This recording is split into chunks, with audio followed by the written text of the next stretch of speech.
আসসালামু আলাইকুম। বিলাস কামরের পক্ষ থেকে সবাইকে জানাই আন্তরিক শুভেচ্ছা অভিনন্দন। আশা করি সবাই ভালো আছেন।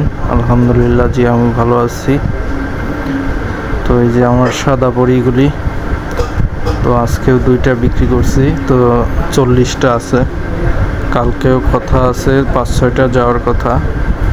তো আসলে আমি এভাবে বিক্রি করতেছি সবাই হয়তো বা হতাশ। আসলে আমি আমার যে মুরগিগুলি আছে, আমি যেহেতু খাবার আছে আমার কাছে, তো আমি সেই জন্য মুরগিগুলি দ্রুত সেল করতেছি না, ওদেরকে ধীরে সুস্থই সেল করতেছি। আর বাজারটা যেহেতু খুবই একদম কম দাম, 115 টাকা 20 টাকা করে পাইকারি। তারপরে টাকা আমি তো এত লেটে টাকা নিই না, দেখা যায় যে আমার প্রায় 1 সপ্তাহ ওয়েট করায়া টাকা দিল, তারপর এখনও টাকা পাই প্রায় 20,000-এর মতো। তো সেই জন্য আসলে বাড়ির উপরই আমার মনে হচ্ছে যে নগদে বিক্রি করা সম্ভব। তো এই জন্য এখনও মুরগিগুলি রেখে দিছি। তো দেখা যাক, আর 40টা মুরগি, এই মুরগিগুলি কাল পরশু হয়তো বা দিয়ে দেবো। আর এই মুরগিগুলি এখন বর্তমানে ওজন আছে 2.5 কেজি প্লাস, বেশিরভাগই 3.5 কেজি। তো খাবার খাচ্ছে, ওজনও হচ্ছে। আমার মনে হচ্ছে যে বেশি দিন পালা মুরগিগুলো আরও বিক্রি করতে সুবিধা যেরকম, আবার লাভের পরিমাণটা একটু বৃদ্ধি পায়। তো এই জন্য আসলে মুরগি কিছুদিন রাখাটাই ভালো। তো মুরগির বয়স আজকে প্রায় 40 দিন। তো 40 দিনে মাশাআল্লাহ মুরগি একদম সাদা ফটফটা হয়ে গেছে, আর পাখাগুলি একদম পূর্ণাঙ্গ পাখার জ্বলে গেছে। আর এখানে মুরগির সংখ্যাটা বেশি, তো আসলে সবাই বোঝে না মোরগের চেয়ে। আমি সাধারণ ভোক্তাদের উদ্দেশ্যে বলবো, আপনারা মোরগের চেয়ে মুরগি কিনবেন, কারণ মুরগিতে অতিরিক্ত আপনার চর্বি থাকবে, প্লাস মাংসটা খেতেও টেস্টি হবে।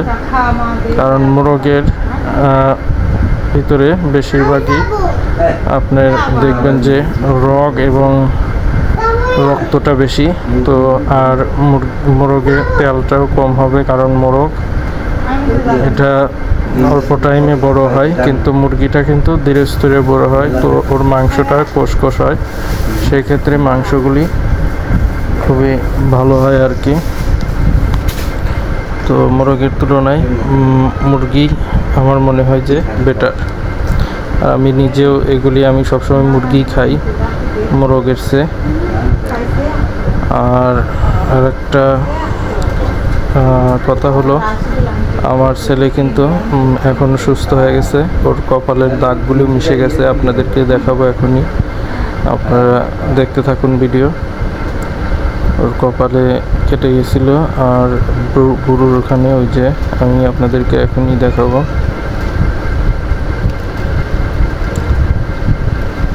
তো যাই হোক,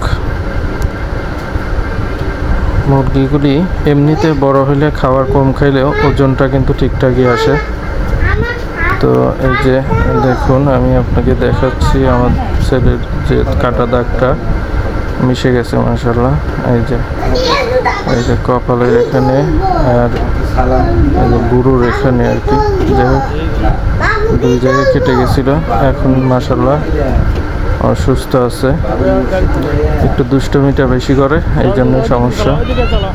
তো তারপরে সবাই দোয়া করবেন। তো এই যে দেখুন, গাড়ি নিয়ে ছুটতেছে। ওর মানে যেদিন কাটছে সেই দিনই ওর মানে দৌড়াদৌড়ি আরও বেশি বেড়েছে। তো যাই হোক, সবাই ভালো থাকবেন। আজকের ভিডিও পর্যন্তই। তো সবাই দোয়া করবেন।